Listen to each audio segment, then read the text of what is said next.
G'day, welcome to another episode of Perth Property Insider. I'm your host, Jared Mann, and today I'm really excited to be bringing you the results of a massive research study that I've been doing into the historical capital growth that suburbs have experienced over the last 30 years and how that can shape our choice of suburb selection moving forward. And I've been able to discern some really interesting distinctions between how the country areas perform compared to the lower price, the medium priced, and higher priced areas. And then I guess try to give you some comparisons to see does this really matter or not.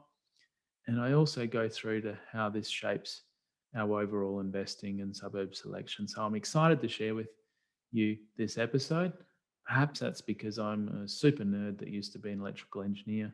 And I just love how stats can impact your ability to create wealth over the long term.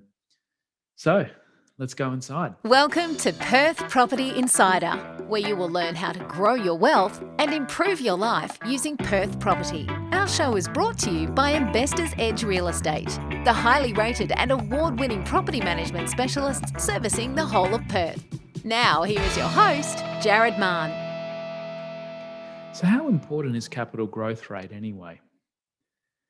That's the question that I've been trying to answer because I guess it can be a bit confusing as an investor when you see the advocates for buying more cash flow, lower growth areas, and you see others that are more in favor of the higher end purchases in quality blue chip suburbs. And it can be a bit confusing as to, what you're exactly trading off and what does that look like to the growth in your property and ultimately the wealth that you can create. And I guess I have reshaped my thinking over the last few years to be a lot more about the long term.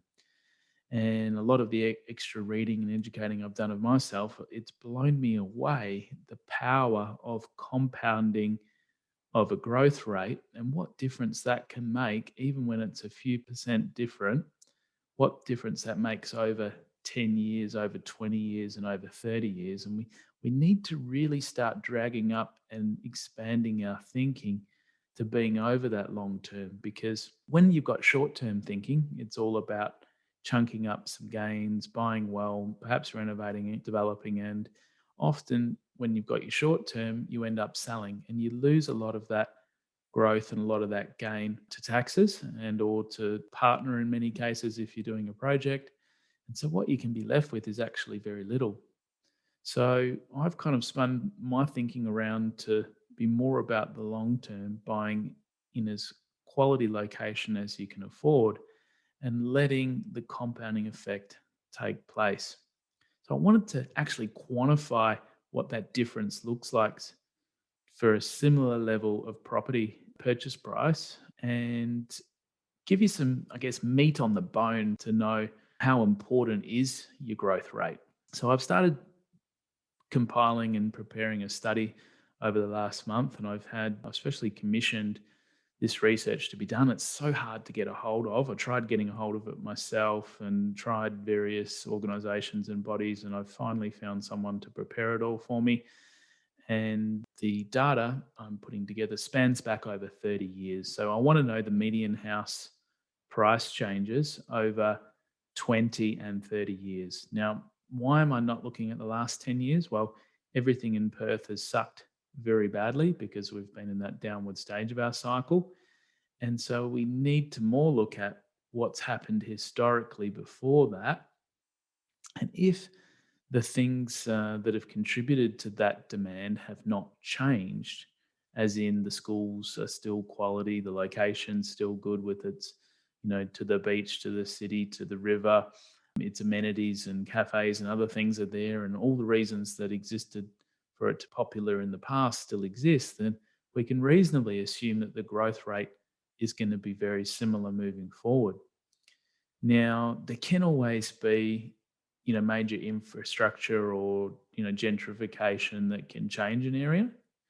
But choosing those areas can be a lot more risky because we don't have that proven history of performance. So what I'd normally suggest is that if your budget's in the middle of around the median house price of 480,000 at the moment, you look at the historical performances of areas, and then you look to choose a suburb that is also going to have infrastructure and other changes, and you're getting the best of both worlds then. And the same can apply for the lower price suburbs, but it is, I guess, more of a risk that you're not going to get, as good a growth rate.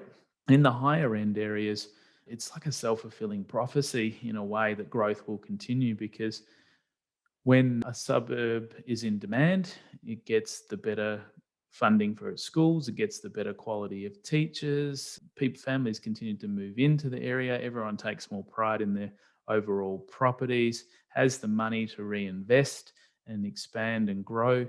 They renovate and upgrade their houses, and over time, it continues to spiral up and be more desirable. But there's not as bigger infrastructure changes because things have been in place and well serviced for a long time. So you would expect the higher growth areas to continue as they have done. Median areas usually will continue, and there can be some of those infrastructure things that'll impact, as well as in the lower end it's more of a risk for the growth level, and the infrastructure can obviously still help those areas drastically too. I really wanted to understand what the differences were. And some people have been asking me, how does metro areas also compare to the country? So that was certainly in something that I wanted to answer too. And what I've found already in going through the data is distinct brackets of growth that occur. Now, the country areas have typically been around a 4.5% and annual average capital growth rate over the last 30 years. Now, that's pretty impressive considering we've had a 10-year lull, and that's including the whole 30 years. So it would obviously have been much higher for the 20 years before that. And we're going to be doing some catching up in all these suburbs over the next 2, 3, 5 years. So 4.5% was for the country. And then the lower priced areas were 5%, so only a 0.5% difference. The median priced areas were 5.7%, so only 0.7% higher. And the high priced areas were 6.8, so another 1.3% higher than the medium areas. So there's not that big a change between the lower end areas at 5% and the higher end areas at 6.8%, just 1.8. So you think, what difference can that really make over the long term? Now, I'm here to tell you that it makes a very big difference over the long term. When you start spreadsheeting this out, and I guess making a few assumptions so that you can get a feel for comparison, what I assumed in putting some numbers together was the same level of purchase price, and I've assumed that to be 480,000. Now, obviously, if you're going to buy into a high-priced area, you're going to have to spend more money, and similarly for a low-priced area. What I'm looking at here is comparative return and what it means in dollar terms. So just stick with me. Some of my other assumptions has been that you're on the highest tax rate possible. So that means that you get more benefit effectively from negative gearing, and you pay more tax when you do derive an income from your properties. So that would obviously be slightly different if you're on a lower tax bracket. And I've also assumed, I guess, 100% borrowing. So the holding costs would differ depending on your borrowing level, but I'm assuming 100%. And what we're looking here is to get a comparison and a feel between the country areas, the low priced areas, the medium priced areas, and the high growth, higher priced areas. So as I mentioned, it doesn't appear to be much of a difference in the actual percent of capital growth. But when we start spanning out over 10 years, what we find is that the country areas, because they're only performing at 4.5% compared to, the metro areas in Perth, the difference doesn't appear that great over 10 years. $18,000 actually better off investing in a country area because there's slightly higher cash flow. But when you take that out over 30 years, you'll be 85 odd $1,000 worse off, which is not that much, I guess, if you're getting a personal pleasure out of the property in the country in, what in between having it rented out. So not everything's always about purely investment, but that's a comparison to the lower priced areas in Perth. So you're pretty much on par to slightly less over the long term when you're buying a country property. And some of those country areas that were included in there are places like Broome, Bunbury, Bustleton, Geraldton, and so it obviously varies depending on which suburb/city that is, but they do seem to congregate around that 4.5% longer term. When we go to the lower priced, lower growth areas that have had on average of 5% over the last 30 years, your property's starting at 480. Believe it or not, after 20 years, you're at 1.2 million, and after 30 years, you're at 2,074,000. So that's kind of our base case when comparing the other price point in the Perth Metro. So before I move on, the lower priced areas that this includes would be places like Kwinana, Mandurah, Gosnells, and Armidale. So there's really not too much difference between all of them. They're all smack bang on 5% for the last 30 years. So that's why it doesn't matter too much when choosing where to buy, unless any of them is getting a major infrastructure or other thing that might change that past performance. Now, looking at how the medium sort of priced areas, medium growth areas have compared, they were at 5.7% ongoingly compared to the lower at 5%. And you can see that over 10 years, it actually doesn't make that big a difference, meager $5,000 difference over 10 years of holding a property. And that's when we can take into account both the cash flow and the capital gain and the likely taxes that you pay along the way. So $5,000 difference. When we extrapolate that out over 30 years, it's a $313,000 difference of owning a medium priced suburb with medium growth compared to a lower priced suburb, 313,000. So it really does add up over time, over someone's whole working life, to benefit in, even buying in a median price over the lower end areas. And many, I guess, people have said to me, well, why would you spend more? Why not diversify? And there are other factors to consider as well, because when you invest at the lower end and country, it's a lot harder to get tenants. You can have greater vacancy, you can have greater property damage, you can certainly have greater headaches. We know because in managing over 200 suburbs, they're a lot harder to manage in these areas such as Kwinana, Mandurah, Gosnells, Armidale. All of that adds up to how easy is a property to hold, and it's not just about financial reasons, it's the headspace as well.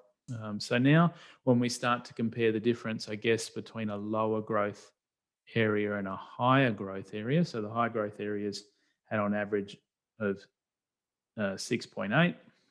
Before I move on, some of the medium areas would be suburbs within Canning, within Belmont, within Wanneroo, typically between 450 and 580. And the lower priced areas would typically be between 300 and 360. And now as we move up into the high priced areas, they're going to be between 800 and 1.5 million. And that's places like Cottesloe, Claremont, Fremantle, and Perth City kind of areas. And so, I mentioned that the growth rate on them was around the 6.8% mark. And what sort of difference can that make over 10 years? Well, you'd end up approximately with an extra 70 grand in your pocket after 10 years and all cash flows and growth taken into account. After 20 years, you'd end up with an extra 370,000. And after 30 years, an extra 1.16 million. So it really does make a massive difference if you can get a higher growth rate when you extrapolate this out over 20 and 30 years. So an extra 1.1 million, you're still going to be pretty well off investing in a lower growth area. You're ending up with a $2 million asset after 30 years. But in the higher growth, you'd end up with a $3.5 million asset after 30 years. Keep in mind, median prices are different to get into each. And I'm just trying to give you a feel for the relative value. Now, obviously, if you're spending 800 to a million on a high growth suburb, you're going to end up with a lot more in dollar terms as you extrapolate it forward. Probably a lot less hassle because you might have to go and buy, you know, three lower end properties with lower end tenants, more maintenance potentially, more hassles potentially, but your cash flow and negative gearing to hold the higher end property is going to be harder. It's going to cost more to hold the property ongoingly. Now, that difference may not be as great now, and I've assumed an average interest rate of 6% over this period. So your holding cost is going to be less now. Your income's going to be more now for the lower end areas and country areas. But I had to make some base assumptions, and we probably will be returning to 6% over the next, 3 to 5 years. We can't stay at historical rates forever, can we? Now, what are some of the conclusions I guess I drew out of this? Well, growth rate has a massive impact on the wealth that you can accumulate, and it really does reinforce my beliefs around buy in the highest quality area that you can afford. And I was so surprised to see that there being such relative, very little differences between suburbs that are at a similar price. So investors do make a big fuss over, do I buy in, Cannington, or do I buy in Belmont? The difference historically has not been that great, for instance. And likewise, when you compare at any of these price points, the difference hasn't been as great.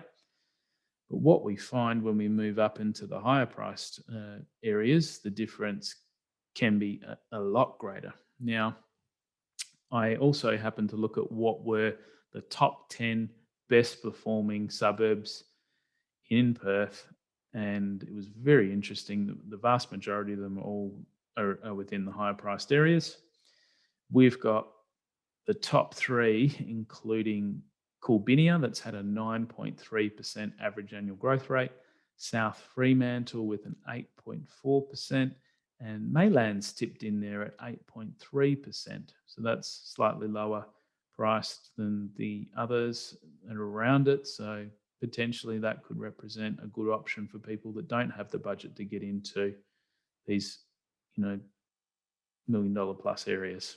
It is also a really great reason, if you're looking to buy a family home, why you should look to spend more and buy into a quality suburb. And it's what we call live vesting, where you intentionally spend some more on your family home, knowing that you're going to get these higher than average growth rates and benefit from, the compounding effect on your family home that also doesn't get taxed. So with lower interest rates, it can be a great reason to go into these suburbs over the next 3 to 5 years as well.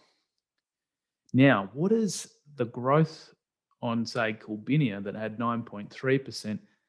How does that compare over time? Well, you're going to have to join me in another episode, but you'd imagine that it's going to be significantly, greater if it continued at that sort of rate. I meant to actually calculate it beforehand, but didn't get to it. Sorry. So, how does this impact your investing? Well, if you're looking to choose suburbs, you can get in touch with me and we can bounce around, specific areas and suburbs that, would be a better choice for the same amount of money.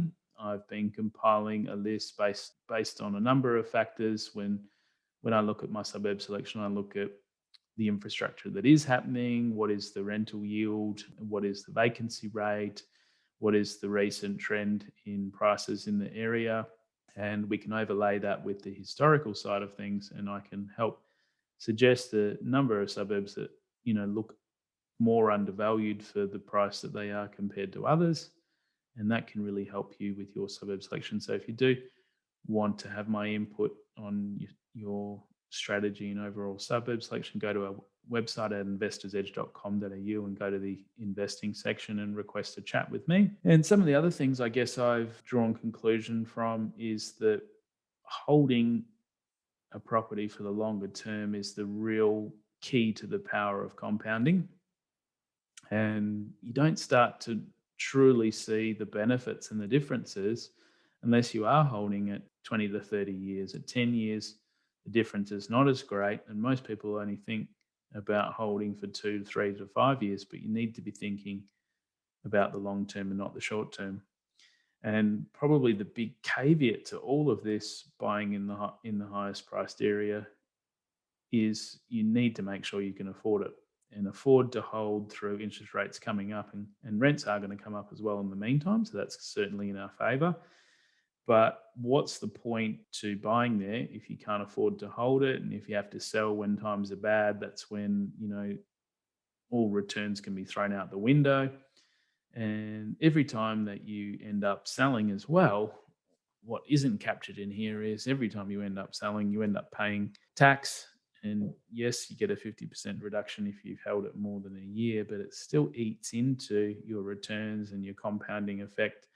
And so my advice would always be to hold a quality property for the long term. And if you can hold it out over 20 to 30 years, you're going to be a lot better off. And certainly if you can be in these medium and higher priced suburbs, that wealth that you create is going to be even greater for yourself. I know there was a lot of numbers in today. I know that I got a little twisted back and forward in some of the details that I gave you, but hopefully that all makes sense. And if you want to make it real to your situation, feel free to get in touch. And we can also look at where some of the suburbs that you own might sit.